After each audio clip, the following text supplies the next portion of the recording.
pastor Juliano. Pastor Juliano vai proferir a mensagem e nós vamos orar pela vida do nosso pastor. Maravilhoso Deus e Pai, em nome de Jesus, Senhor, queremos entregar no teu altar a vida do teu servo, Senhor, para que do coração do Senhor venha a mensagem, meu Deus, para os nossos corações através da vida dele. Que todos nós, meu Deus, possamos desfrutar de tudo, meu Deus, que o Senhor tem para nos dizer nesta manhã tão linda, Senhor, que o Senhor nos permitiu viver, Senhor. Em nome de Jesus, nós entregamos a vida do pastor Juliano nas tuas mãos. Amém. Amém.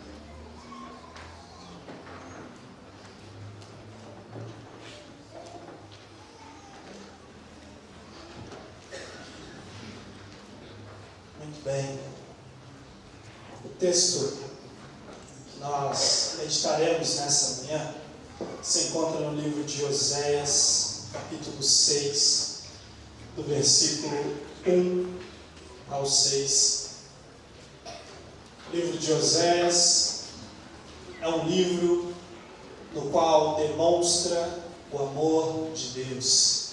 O amor de Deus pelo seu povo. O amor de Deus pelos seus filhos por adoção. Nós vemos o amor de um pai que está disposto a trazer de volta o seu filho, que se perdeu, que caminhou por caminhos que levaram para longe. Nós vemos o próprio Deus trazendo a ideia do profeta ter um relacionamento conjugal com uma mulher que traiu ele, se entregou à prostituição, e mesmo assim Deus vai vai fazendo uma correlação com esse casamento de Oséias. E vai colocando a ideia daquela mulher perdida, e Oséias dando chances, até que a mulher deixa Oséias, e ela se perde, e ela se encontra numa situação deplorável, na qual Oséias a toma de novo. E Deus vai falando: olha, vocês estão assim, e eu quero vocês. Eu quero que vocês venham se reconciliar comigo. O livro de Oséias tem esse pano de fundo, tem essa ideia para nós. Livro de Oséias, capítulo 6, do verso 1 ao 6, diz assim a palavra de Deus. Oséias, capítulo 6, do versículo 1 ao 6. Diz assim a palavra de Deus: venham, voltemos para o Senhor. Ele nos despedaçou, mas nos trará cura. Ele nos feriu, mas sarará nossas feridas. Depois de 2 dias, Ele nos dará vida novamente. Ao terceiro dia, nos restaurará, para que vivamos em sua presença. Conheçamos o Senhor. Esforcemo-nos por conhecê-lo. Tão certo como nasce o sol, Ele aparecerá. Virá para nós como as chuvas de inverno, como as chuvas de primavera que regam a terra.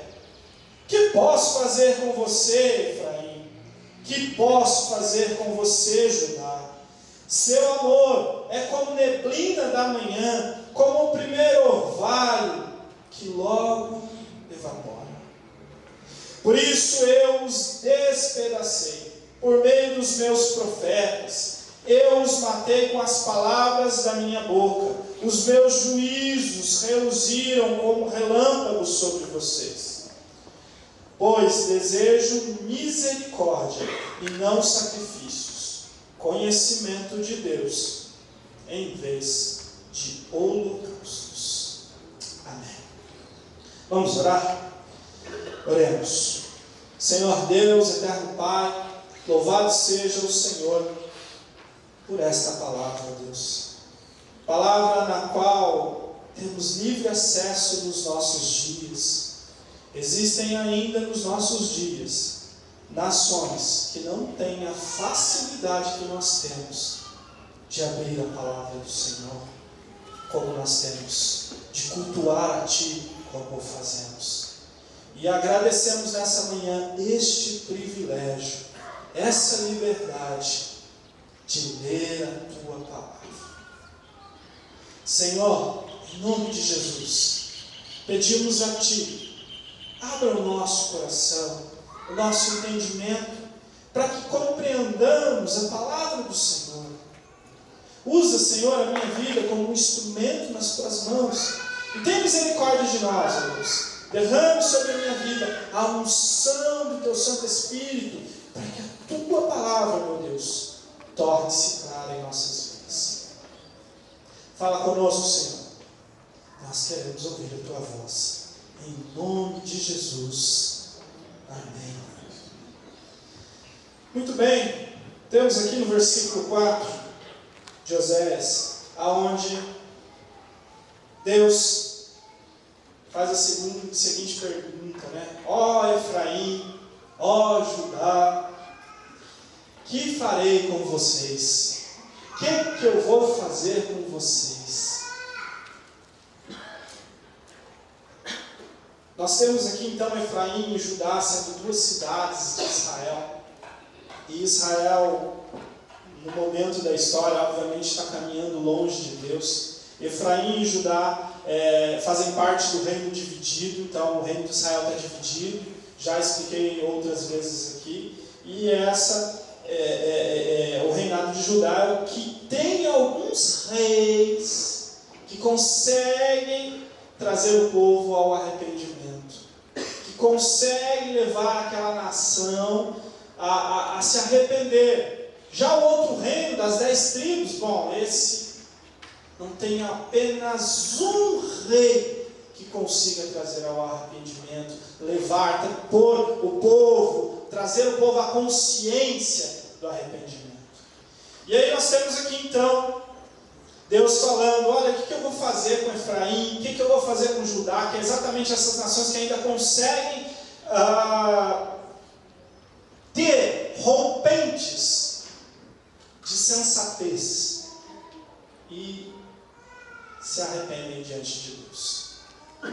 Mas nós vemos que esses arrependimentos dessas nações, da nação de Israel, dessas duas tribos, são momentâneos e duram tão pouco. O texto inicia falando de um convite: venham, voltemos para o Senhor. Um convite no qual ele chama o seu povo: venham, voltem para mim, voltem para mim, saiam desses caminhos errados, saiam desses caminhos que só levam à destruição. E Deus vem chamar o seu povo. Ele fala: venham, voltem. Ele fala sobre o amor passageiro, o arrependimento passageiro desse povo. Que de repente eles estão diante de Deus pedindo perdão por seus pecados, mas que logo se esquecem de todo esse significado. Estão lá diante de Deus fazendo os seus holocaustos, oferecendo os seus sacrifícios pela expiação do pecado. E ao mesmo passo que estão fazendo isso, parece que não tem um significado na vida do povo. E eles começam a se distanciar de Deus de novo, tudo de novo, fazendo todo o caminho errado. E o que isso quer dizer para nós? Que mensagem tem a nos comunicar nesta manhã? A mensagem que nos comunica tudo isso, esse erro que Israel cometeu, é o erro que nós cometemos também. É o erro de ser arrependimento superficial, de vivermos um amor superficial, que rapidamente se vai, como é narrado na palavra de Deus. Muitos de nós temos deixado o arrependimento real tomar conta do nosso ser. E temos entrado numa ideia e num mecanismo do qual não é saudável para as nossas vidas. Um arrependimento mecânico, um amor mecânico. O verdadeiro arrependimento é um arrependimento que realmente corrói o nosso coração. Sabe, todos nós somos pecadores, todos nós falhamos, mas quando nós erramos e falhamos, isso produz uma dor dentro de nós. Não é algo que, aconteceu, está lá, perdão. Deus fala exatamente em Oséias 6, que Ele deseja misericórdia e não sacrifícios, conhecimento de Deus, ao invés de holocausto, porque Ele está falando, olha, não adianta entrar no ritual, porque o ritual de você servir sacrifícios era exatamente para você alcançar o perdão de Deus. E aí você levava o animalzinho, trazia o animalzinho lá, punha a mão na cabeça, um ritual, olha o pecado que está aqui comigo agora, desse aqui e tal, e pum, matava o animalzinho, ó. O pecado ali, o pecado exige morte, então quem está morrendo é o animal, eu que deveria morrer, meu Deus, mas o animal está morrendo. E talvez no primeiro momento isso traga um grande impacto, né? Porque você vê, puxa, estou vendo alguma vida sendo tirada, a vida de um animal sendo tirada no lugar da minha. Olha como é sério o pecado, olha como que isso tudo é muito sério. Mas aquilo entra, começa a entrar no ritual, e tudo vai se tornando mecânico, e põe a mão no animal, mata o animal, é tudo normal. E isso que vai acontecendo, vai se tornando superficial. O arrependimento daquele povo. E muitas vezes eu vejo o arrependimento da igreja nos nossos dias sendo um arrependimento superficial, um arrependimento apenas de palavras. E quando temos a ideia do amor, mais me comunica a ideia de que o nosso amor é superficialíssimo. Até as nossas relações comunicam que a gente não entende muito bem o que é a ideia do amor. Amor, todo mundo fala, né? Eu amo, comunica a ideia do amor, eu amo, que coisa linda, que coisa bela.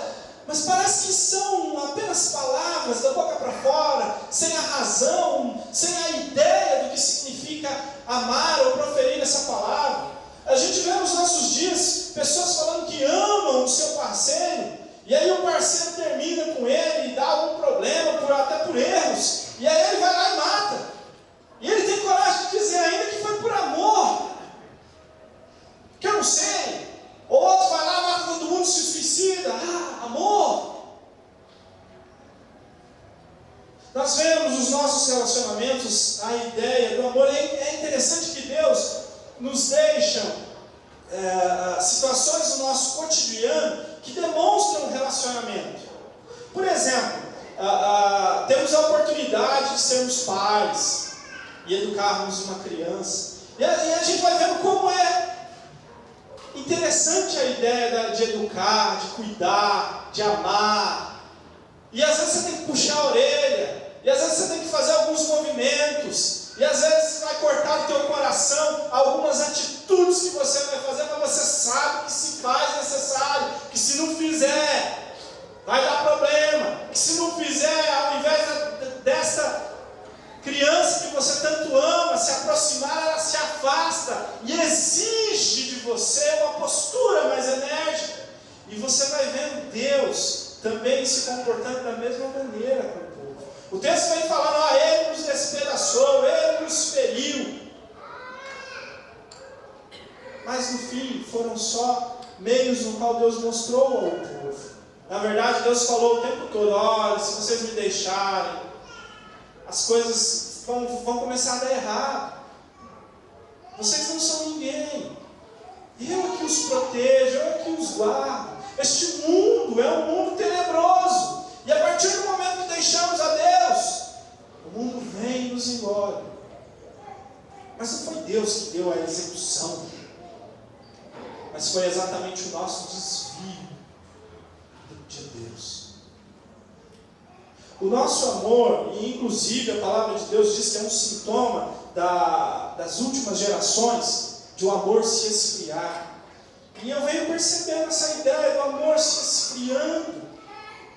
Percebemos a ideia, por exemplo, no relacionamento conjugal. Quantos problemas nós temos no relacionamento conjugal? Tantos problemas, tantas dificuldades. As pesquisas dizem que os índices de divórcio subiram assustadoramente. Eu não estou dizendo lá fora, estou dizendo dentro da igreja também. E o que isso demonstra? Que nós não sabemos amar. E eu não estou falando quem errou no casamento, eu estou falando todos nós. Porque todos nós temos dificuldades no relacionamento conjugal. Eu não estou culpando você, o seu casamento não deu certo e tal, puxa, você não sabe, nós sabemos. Não, todos nós. E essa dificuldade vai mostrando que a ideia do amor parece que é só apenas de palavras e bonito de falar, mas o amor não é só um sentimento. E é aí que a gente erra, porque a gente entra no casamento e vai falando assim: eu vou ser feliz, o outro vai me fazer feliz, e vai ser muito bom, eu vou conseguir tudo que tem. A gente entra tudo errado. E amar é contramão disso. Não é você se autossatisfazer. Pode até ser a sua satisfação, mas a tua satisfação é servir o outro e não ser servido. O casamento está errado porque o amor está sendo visto de uma percepção errada. A ideia de que você vai ser servido o tempo todo. E amor é servir, é fazer a outra pessoa ser feliz, é se entregar a outra pessoa. Quando que no casamento você vai entrar com todos os seus direitos? Você entra no casamento já renunciando, tira daqui, tira dali, não tem o que fazer, é assim. E o relacionamento de amor com Deus é a mesma coisa. Você não entra com tudo, você entra renunciando. Tem que renunciar, tem que ter entrega. O amor, inclusive Deus fala que o amor não é só uma questão de sentimento. Aquele que tem, aquele que me ama, guarda os meus mandamentos. Guardar mandamentos, guardar a palavra de Deus requer ação. Não é só eu te amo. Ação, obediência a Deus, obediência ao Senhor, entrega a Ele. E obediência é exatamente a questão de renunciar, de abrir mão dos seus desejos, das suas vontades, dos seus prazeres, porque não comporta mais esse relacionamento com Deus. Amor é obediência. E por isso Deus vai falar: olha, não adianta a gente entrar num sistema mecanizado. E às vezes a gente tem essa ideia, a gente carrega o povo de Israel fazer exatamente isso, trocava holocaustos, festas. E Deus falava: mas não quero nada disso. O que eu quero é amor. O que eu quero é obediência. Eu me lembro da dona Dorinha, já contei essa história aqui. E sei que muitos de vocês já viveram isso. Chega o dia das mães, chega o aniversário da mãe, você vai lá com o presente diante da mãe, enquanto criança, adolescente, e aí você entrega o presente para a mãe, e fala: mãe, eu não tinha muito dinheiro, enfim, mas olha, está aqui, é de todo o meu coração. E aí a mãe fala: olha, sabe o que eu quero? Sabe o que eu quero? Não é presente, é obediência.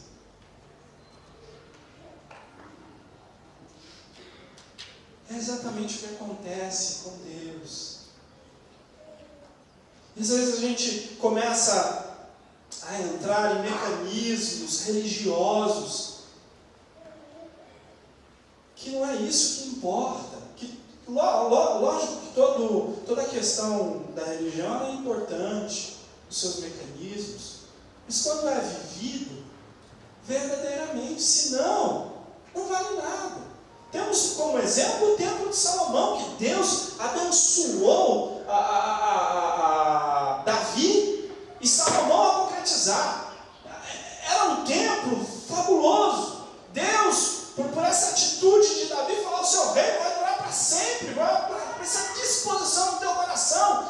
Mas foi só no momento em que Israel deixou a Deus, aquele templo que simbolizava a casa de Deus não valeu mais nada.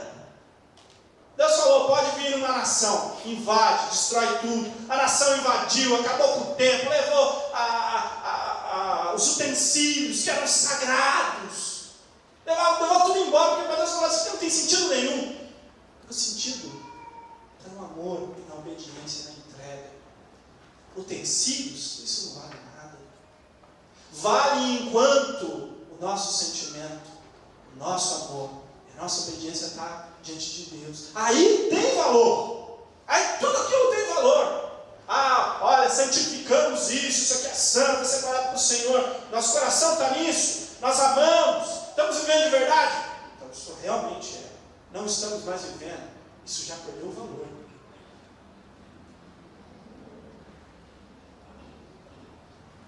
É superficial. É um erro que nós cometemos. Então nós precisamos entender de uma vez por todas que amor envolve ação. A ação da obediência a Deus. Ser obediente a Ele. E a palavra de Deus vai avançando e vai falando para nós a respeito de conhecer a Jesus. Esse amor nos impulsiona a conhecer a Jesus. A conhecer a Deus. Né? O Oséias 6,3 diz: conheçamos o Senhor, esforcemo-nos por conhecê-lo. Tão certo como nasce o sol, ele aparecerá e virá para nós, como as chuvas de inverno, como as chuvas de primavera, que regam a terra. Quem ama, deseja conhecer mais de Deus. E conhecer mais de Deus, não adianta de novo a gente ficar no campo da palavra. Eu quero conhecer mais a Deus. Olha o que o texto já começa a nos incitar. Olha, se esforcem para conhecer a Deus. Exige um esforço, exige uma caminhada para conhecer a Deus. Não é um certo dia você fala, ai que legal, quero conhecer a Deus. Não é assim. Exige um esforço, exige uma dedicação, exige uma decisão, exige um posicionamento no qual tomamos para conhecer a Deus. E esse conhecer a Deus não é um conhecimento teórico, não implica em teoria, não implica em você fazer um cursinho de teologia, ou fazer uma faculdade de teologia, e ter um conhecimento teórico de Deus. Ele salva, eu sei aqui como é que vai ser as questões do final dos tempos. Não é um conhecimento teórico que Deus está falando, não é esse conhecimento teórico, eu sei que Jesus é o Salvador. Não, é um conhecimento de vida. É o conhecimento da profundidade do amor de Deus, do coração de Deus. É conhecer uma pessoa intimamente. Sabe quando seu pai, as pessoas que estão em volta de você, enquanto era jovem, falam assim, você vai se casar. Olha, esse casamento não é fácil. Olha, quando vai falar pro rapaz, a mulher se porta assim, faz isso. Olha, age dessa maneira. Olha, vida a dois não é fácil. Todo mundo ouve essa história. E todo mundo, quando está nessa situação, fala, é difícil, mas eu vou. Também não precisa exagerar. Aí quando você entra no bar, aí você fala, entendi o que era a ideia de difícil. Entendi a ideia de complicado. Puxa, passava na minha cabeça que eu não amava suficientemente, mas quer dizer que isso supera, né? Envolve ação, envolve comportamento, envolve dedicação, envolve renúncia. Puxa! Mas não é nenhuma palavra diferente do que foi falado. Mas as palavras agora ganharam vida e sentido, porque agora está tendo um conhecimento profundo um do outro. E o conhecimento com Deus é a mesma coisa. Você tem um conhecimento racional. Deus é amor, o amor de Deus excede mais do que a gente imagina. Isso é o superficial. Quando você começa a se envolver com Ele, você vai vendo o que é Deus amar você. E aí você fala, puxa, mas já vou falar para você que Deus te ama? Já, mas agora eu estou entendendo, agora eu estou vendo. É nesse conhecimento com Deus, não é um conhecimento teórico superficial. Quando nós conhecemos a Jesus, começamos a conhecer de fato o seu amor, a profundidade do amor de Deus nas nossas vidas. E esse amor, esse conhecimento do amor de Deus, ele começa a nos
Conhecer a Deus é ter o privilégio de conhecer Deus realmente quem Ele é. Sair do campo da teoria, sair do campo das palavras e vivenciar tudo que Deus tem para nós. Então, meus irmãos, diante de tudo isso que nós ponderamos nessa manhã, o que faremos? Como agiremos diante dessa palavra? O Evangelho de Deus diz assim, que um homem, vendo um grande tesouro, vendeu tudo o que tinha por este tesouro.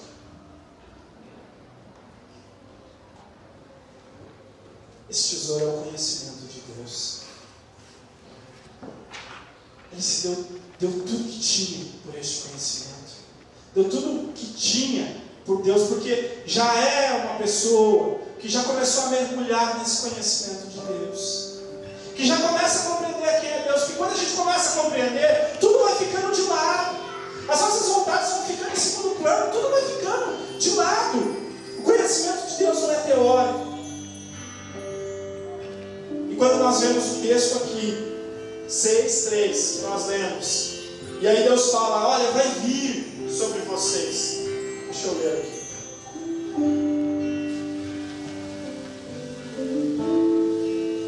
Tão certo como nasce o sol, ele aparecerá e virá para nós, como as chuvas de inverno, como as chuvas de primavera que reagem à terra. Se nós buscarmos o conhecimento de Deus, é tão certo que ele virá, como as chuvas. O que simboliza a chuva para Israel? Uma nação que vive nos tempos que eles vivem. A plantação simboliza tudo. É ali a moeda, o dinheiro, é a plantação, é a base de trocas que as coisas vivem naquele tempo, é trocando mercadorias, é a plantação. E quando fala de chuva para alguém que planta em uma terra seca, significa muito, significa prosperidade, significa sucesso, bem-sucedido.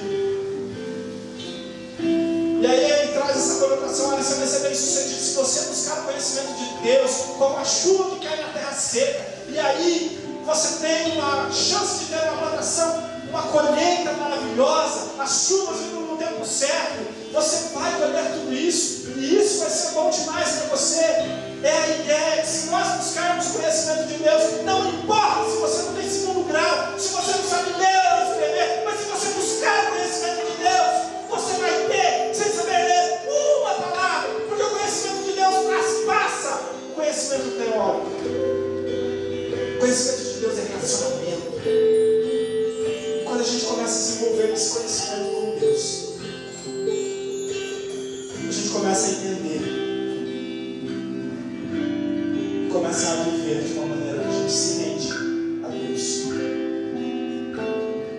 Começa a fazer sentido para as nossas vidas, e a maior alegria que nós temos é de fato nos render aos pés de Deus. A gente começa a ver que é tudo que a gente de fato precisa da parte de Deus, é se render a Ele, de viver um relacionamento com Ele. Que tudo que a gente precisa de fato largar todos os obstáculos das nossas vidas e nos lançarmos aos braços de Deus, porque é lá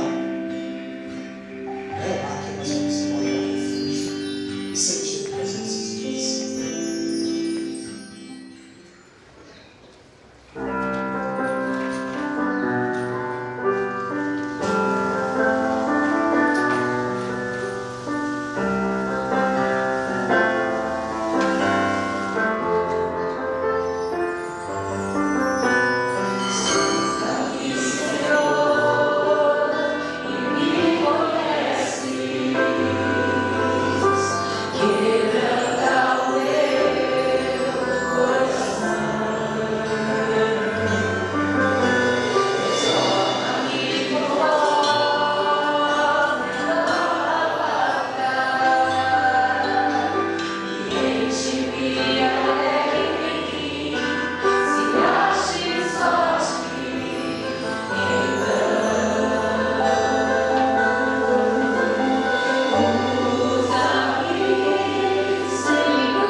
segundo a tua palavra, porque os meus olhos já viram a tua salvação. Convido toda a igreja, em pé todos nós, para louvar ao Senhor com o cântico Vidas este culto, e em seguida o pastor Walter nos trará a bênção apostólica.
Consolação do teu Espírito Santo Consolador acalme o coração, as emoções, os sentimentos, traga perdão para os outros, perdão para si mesmo, e que essa consolação nunca falte.